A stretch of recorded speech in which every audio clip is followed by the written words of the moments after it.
something. You know, in my mind recently, I've been thinking a lot about Asian weddings. You know, it is incredibly common to spend 20, 30, 40, 50, 60 grand on an Asian wedding. Very common, very common. I'm not going to lie to you, at one point, my propensity, my natural inclination was to think those costs are absolutely normal. That's fine. That's what a wedding costs. That's how it's meant to be, right?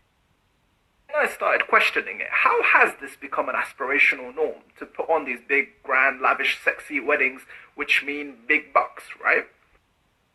I also know people that have taken out a loan to cough up for these wedding price brackets, or they have saved their entire adult life to pay for this one wedding day.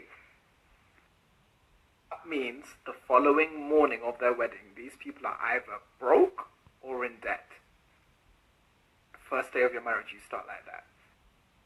It does not take a financial expert to figure that that is not the most pragmatic way to start your marriage. But it also begs the question, why are these expensive weddings happening? I genuinely don't know. Like, why are we inviting 1,000 people that we don't even know? Why are we spending so much money on gold and jewelry and cars and garments? Why? The guy trying to impress the girl? Is the girl trying to impress the guy? Is everyone trying to impress the people there on the day? Does it make us happy? Or is it one of those things we don't even know why we're spending so much? Look, I get it, man. It's your wedding day. You want it to be memorable and classy and elegant and nice. But all I'm saying is it worth that price tag? You're someone who's super successful at their career and money is at your disposal, then mate, you knock yourself out, spend however much you want if it makes you happy. I don't think anyone should be able to judge that, okay?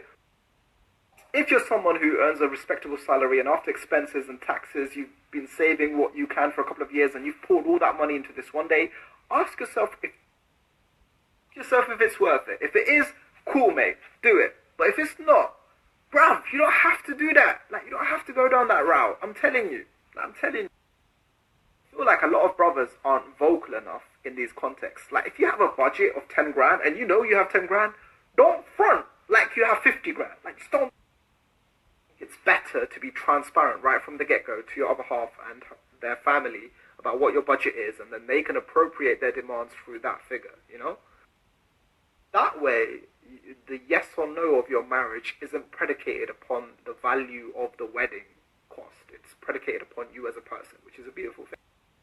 One thing I will tell the sisters, if you're about to get married and your husband-to-be is running around like a headless chicken spending all this money, please do this, for the sake of your future and his. Just ask him, very openly, babes, can you afford this?